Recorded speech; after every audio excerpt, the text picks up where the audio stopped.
नमस्कार दोस्तों, हम पढ़ रहे थे संविधान से संबंधित महत्वपूर्ण क्वेश्चंस। लगभग हमने 300 प्लस क्वेश्चन कर लिए थे और आज हम करेंगे 25 क्वेश्चंस। तो आप बाकी के वीडियो को भी ज़रूर देखें और यदि नए हो तो पहले चैनल को करें सब्सक्राइब और वीडियो को लाइक। तो हम शुरू करते हैं आज का पहला क्वेश्चन। किसने मंत्रिमंडलीय पद्धति को राज्य रूपी जहाज का स्टीयरिंग व्हील कहा है? लोबेल, मयूर, मेरियट या बैंकहोट? किसने मंत्रिमंडलीय पद्धति को राज्य रूपी जहाज का स्टीयरिंग व्हील कहा है? तो किसने कहा है? मयूर। Option number B. प्रश्न नंबर नेक्स्ट। भारत में प्रधानमंत्री तब तक अपने पद पर रहता है जब उसे प्राप्त है सशस्त्र बलों का समर्थन, राज्यसभा का विश्वास, लोकसभा का विश्वास या जनता का समर्थन। भारत में प्रधानमंत्री तब तक अपने पद पर रहता है जब उसे प्राप्त है सशस्त्र बलों का समर्थन, राज्यसभा का विश्वास, लोकसभा का विश्वास और जनता का समर्थन। तो लोकसभा का विश्वास। Option number C. प्रश्न नंबर नेक्स्ट। राष्ट्रीय एकता परिषद NIC का अध्यक्ष कौन है? प्रधानमंत्री, वित्त मंत्री, गृह मंत्री या भारत का राष्ट्रपति? NIC राष्ट्रीय एकता परिषद का अध्यक्ष कौन होता है? प्रधानमंत्री। कौन होता है? प्रधानमंत्री। प्रश्न नंबर नेक्स्ट। भारतीय संविधान का अभिरक्षक कौन है? भारत का राष्ट्रपति, भारत का मुख्य न्यायाधीश, भारत का प्रधानमंत्री या राज्यसभा का अध्यक्ष? भारतीय संविधान का अभिरक्षक कौन है? भारत का राष्ट्रपति, भारत का मुख्य न्यायाधीश, भारत का प्रधानमंत्री या राज्यसभा का अध्यक्ष? तो कौन होता है? भारत का मुख्य न्यायाधीश। उच्चतम न्यायालय के सेवानिवृत्त न्यायाधीशों के लिए कहाँ पर वकालत करने की मनाही है? उच्चतम न्यायालय के सेवानिवृत्त न्यायाधीशों के लिए कहाँ पर वकालत करने के लिए मनाही है? उच्चतम न्यायालय के अलावा किसी अन्य न्यायालय में, भारत के किसी भी न्यायालय में, उच्च न्यायालय से नीचे किसी भी न्यायालय में या किसी भी फौजदारी अदालत में। तो कहाँ पर है? कहाँ पर मनाही है? भारत के किसी भी न्यायालय में। कि एक बार उच्चतम न्यायालय का न्यायाधीश सेवानिवृत्त हो जाता है तो वह भारत के किसी भी न्यायालय में वकालत नहीं कर सकता है। उच्चतम न्यायालय में कितने न्यायाधीश है? उच्चतम न्यायालय में कितने न्यायाधीश है? 25, 26, 30, 31। तो कितने हैं? 30। प्रश्न नंबर नेक्स्ट। औपनिवेशिक भारत में एक संघीय अदालत की स्थापना के अधिनियम के अंतर्गत की गई थी? औपनिवेशिक भारत में एक संघीय अदालत की स्थापना 1919, 1935, 1892, 1909 के अधिनियम के अंतर्गत की गई थी। तो कौन सा अधिनियम? 1935। भारत के मुख्य न्यायमूर्ति का नाम है सोली सोराबजी, सरोज होमी कपाड़िया, KG बालकृष्ण या मुकुल रोहतंकी? भारत के मुख्य न्यायाधीश का क्या नाम है? कौन सा है? Saroj Homi Kapadia. Option number B. भारतीय उच्चतम न्यायालय के न्यायाधीशों की नियुक्ति कौन करता है? भारतीय उच्चतम न्यायालय के न्यायाधीशों की नियुक्ति कौन करता है?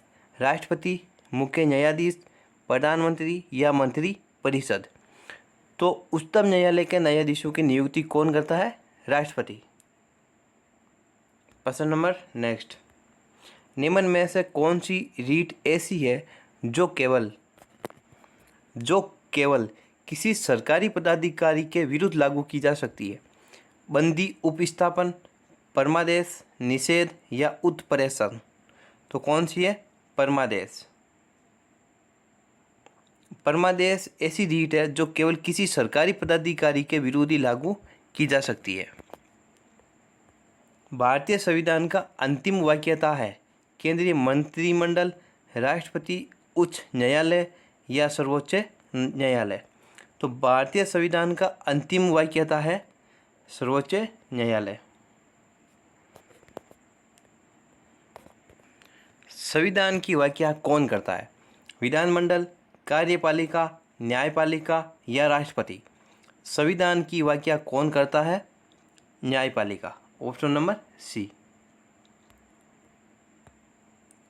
उच्च न्यायालय में अपील की जा सकती है यदि सत्तर न्यायालय ने दंड दिया हो।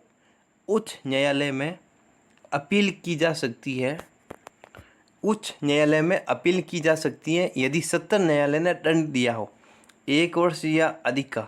ये क्वेश्चन गलत है। प्रश्न नंबर नेक्स्ट। उच्च न्यायालय के न्यायाधीशों को उनका कार्यकाल समाप्त होने से पहले ही असमता अथवा सिद्ध कदाचार के आधार पर उनके कार्यकाल से किसके द्वारा हटाया जा सकता है? भारत के मुख्य न्यायाधीश, उच्च न्यायालय के मुख्य न्यायाधीश, संसद के दोनों सदनों की सिफारिश पर राष्ट्रपति या विशेष बहुसंख्या सहित संसद के दोनों सदन। क्या क्वेश्चन है? उच्च न्यायालय के न्यायाधीशों को उनका कार्यकाल समाप्त होने से पहले ही असमता अथवा सिद्ध कदाचार के आधार पर उनके कार्यकाल से किसके द्वारा हटाया जा सकता है? तो किसके द्वारा? राष्ट्रपति। संसद के दोनों सदनों की सिफारिश पर राष्ट्रपति। प्रश्न नंबर नेक्स्ट। उच्च न्यायालय के न्यायाधीशों को कौन हटा सकता है? उच्च न्यायालय के न्यायाधीशों को कौन हटा सकता है? राष्ट्रपति। विशेष बहुमत से पारित संसद के प्रस्ताव पर राष्ट्रपति, राष्ट्रपति अपनी ओर से, मुख्यमंत्री की सलाह पर राज्यपाल। ये तो हो नहीं सकता। भारत के मुख्य न्यायाधीश की सलाह पर राष्ट्रपति और राष्ट्रपति अपनी ओर से, मतलब तीनों में राष्ट्रपति है। ए में भी राष्ट्रपति, बी में भी राष्ट्रपति और डी में भी राष्ट्रपति। अब ऑप्शन सही कौन सा होगा? तो विशेष बहुमत से पारित संसद के प्रस्ताव पर राष्ट्रपति। Option number A. प्रश्न नंबर नेक्स्ट। उच्च न्यायालय के सेवानिवृत्त न्यायाधीशों को वकील के रूप में काम करने की अनुमति नहीं होगी। उच्चतम न्यायालय में, भारत के किसी भी न्यायालय में, उच्च न्यायालय में या उस उच्च न्यायालय में जिससे वह सेवानिवृत्त हुआ है। उच्च न्यायालय के सेवानिवृत्त न्यायाधीशों के वकील के रूप में काम करने की अनुमति नहीं होगी। उच्च न्यायालय जिसमें वह सेवानिवृत्त हुआ है। Option number D. प्रश्न नंबर नेक्स्ट। राज्य के लिए एक निर्वाचन याचिका का निर्णय करने का अधिकार किसको है? संसद, उच्चतम न्यायालय, उच्च न्यायालय या चुनाव आयोग? तो किसको है? उच्च न्यायालय। प्रश्न नंबर नेक्स्ट। न्यायपालिका द्वारा बनाए गए कानून को कहते हैं? साधारण कानून, निर्णय विधि, विधि का नियम या प्रशासनिक कानून? न्यायपालिका द्वारा बनाए गए कानून को कहते हैं, तो क्या कहते हैं? निर्णय विधि। Option number B.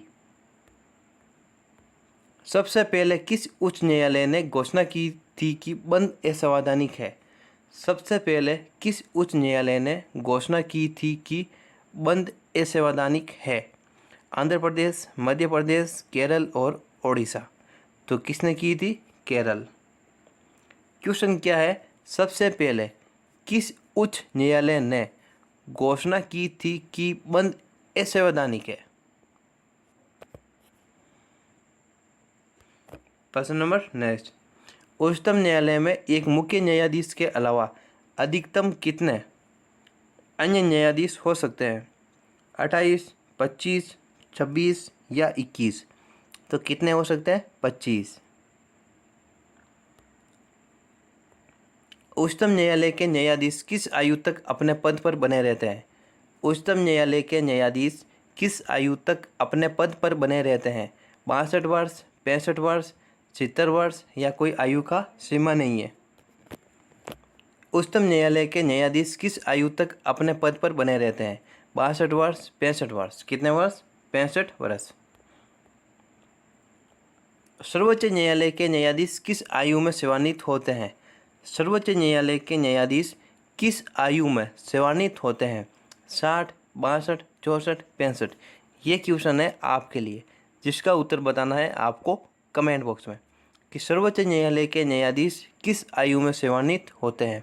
60, 62, 64 और 65। प्रश्न नंबर नेक्स्ट। मध्य प्रदेश उच्च न्यायालय की पीठ स्थित है भोपाल में, जबलपुर में, ग्वालियर में या इंदौर में। तो मध्य प्रदेश उच्च न्यायालय की पीठ कहाँ स्थित है? जबलपुर में। Option number B. तो क्वेश्चन, निम्न में से किसने प्रभावक समूह को विधानमंडल का तीसरा सदन माना है? क्या क्वेश्चन है? निम्न में से किसने प्रभावक समूह को विधानमंडल का तीसरा सदन माना है? Lord brisk, HM. फाइनर, जी.डी.एच. कोले, डी से। हम वही क्वेश्चन कर रहे हैं जो आज तक किसी न किसी एग्जाम में जरूर पूछे गए क्वेश्चन है और आगे भी इस प्रकार के क्वेश्चन पूछे जाएंगे। तो इसका क्या उत्तर हो जाएगा? एच.एम. फाइनर। क्या उत्तर हो जाएगा? एच.एम. फाइनर। निम्न में से किसने प्रभावक समूह को विधानमंडल का तीसरा सदन माना है? एच.एम. फाइनर।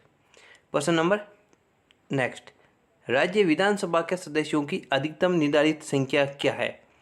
राज्य विधानसभा के सदस्यों की अधिकतम निर्धारित संख्या क्या है? 350, 600, 500 और 750। तो कितनी है? 600। बोला 500। कितनी है? 500। प्रश्न नंबर नेक्स्ट। किस राज्य विधानसभा में सदस्यों की अधिकतम संख्या है? किस राज्य में विधानसभा के सदस्यों की अधिकतम संख्या है? उत्तर प्रदेश, महाराष्ट्र, पश्चिम बंगाल, आंध्र प्रदेश। तो कहाँ पर है? उत्तर प्रदेश। राजस्थान में वर्ष 2013 की कुल विधानसभा क्षेत्र कितने थे? राजस्थान में वर्ष 2013 की कुल विधानसभा क्षेत्र में कितने थे? 200, 190, 220 और 250। तो कितने थे? 200। निम्नलिखित में से किस मुद्दे पर राज्यपाल राष्ट्रपति को सिफारिश कर सकते हैं? आजकल के एग्जाम में सबसे ज़्यादा पूछे जाने वाले क्वेश्चंस कि निम्नलिखित में से किस मुद्दे पर राज्यपाल राष्ट्रपति को सिफारिश कर सकते हैं? राज्य मंत्री परिषद की बर्खास्तगी, राज्य न्यायालय के न्यायाधीशों का निष्कासन, राज्य विधानसभा का विघटन और राज्य में संवैधानिक मशीनरी के भंग होने की घोषणा। या नीचे दिए गए कोडों का प्रयोग करके सही उत्तर का चयन कीजिए। तो इनमें से जो 4 ऑप्शन है, इनमें से कौन कौन से राइट ऑप्शन है? तो कौन कौन से? राज्य मंत्री परिषद की बर्खास्तगी। निम्न में से किस मुद्दे पर राज्यपाल राष्ट्रपति को सिफारिश कर सकते हैं? क्या क्वेश्चन है? राज्यपाल है वे राष्ट्रपति को सिफारिश कर सकते हैं। राज्य मंत्री परिषद की बर्खास्तगी कर सकते हैं। राज्य न्यायालय के न्यायाधीशों का निष्कासन नहीं कर सकता। राज्य विधानसभा का विघटन कर सकता है। राज्य में संवैधानिक मशीनरी के भंग होने की घोषणा। तो क्या आ जाएगा? 1 राइट है, 3 राइट है, 4 राइट है, मतलब 1, 3, 4। Option number D. प्रश्न नंबर नेक्स्ट। कौन राज्य योजना बोर्ड के अध्यक्ष के रूप में कार्य करता है? कौन राज्य योजना बोर्ड के अध्यक्ष के रूप में कार्य करता है? राज्यपाल, मुख्यमंत्री, विरोधी पक्ष का नेता या स्पीकर। तो कौन करता है? मुख्यमंत्री। कौन करता है? मुख्यमंत्री। संविधान बनने के समय जो क्षेत्र नॉर्थ ईस्ट फ्रंटियर एनजी मतलब ANEFA के नाम से जाना जाता है वह अब है असम राज्य, अरुणाचल प्रदेश राज्य, मेघालय राज्य या नागालैंड राज्य। क्या क्वेश्चन है? संविधान बनने के समय जो ANEFA के नाम से जाना जाता है अब वह है, तो अब वह क्या? Arunachal Pradesh. Option number B. प्रश्न नंबर नेक्स्ट। भारतीय संविधान की समवर्ती सूची की धारणा किस देश के संविधान से ली गई है? भारतीय संविधान की समवर्ती सूची की धारणा किस देश के संविधान से ली गई है? तो किस देश से ली गई है? Japan, Canada, Australia, USA। Australia. Bharat के संविधान में कितनी अनुसूचियां हैं? भारत के संविधान में कितनी अनुसूचियां हैं? 9, 10, 11, 12 तो कितनी है 12। क्वेश्चन नंबर नेक्स्ट, हमारे संविधान में आर्थिक आयोजना शामिल है। हमारे संविधान में आर्थिक आयोजना शामिल है संघ सूची में, राज्य सूची में, समवर्ती सूची में या किसी विशिष्ट सूची में नहीं। तो कौन सी सूची में शामिल है? समवर्ती सूची में। कौन सी सूची में? समवर्ती सूची में। निम्न में से कौन सा विषय राज्य सूची के अंतर्गत आता है? निम्न में से कौन सा विषय राज्य सूची के अंतर्गत आता है? कृषि आता है क्या? नहीं आता है। दंड विधि, शिक्षा, रक्षा ये भी नहीं आता है। तो क्या ऑप्शन हो जाएगा? दंड विधि। क्वेश्चन नंबर नेक्स्ट, निम्न में से कौन सी मदें समवर्ती सूची के अंतर्गत आती है? अंतर्राज्यीय नदियाँ, मजदूर संघ, नागरिकता या स्थानीय शासन। तो समवर्ती सूची के अंतर्गत कौन आते हैं? मजदूर संघ। निम्न में से कौन से विषय हमारे संविधान की समवर्ती सूची में शामिल नहीं है? मजदूर संघ शामिल नहीं है।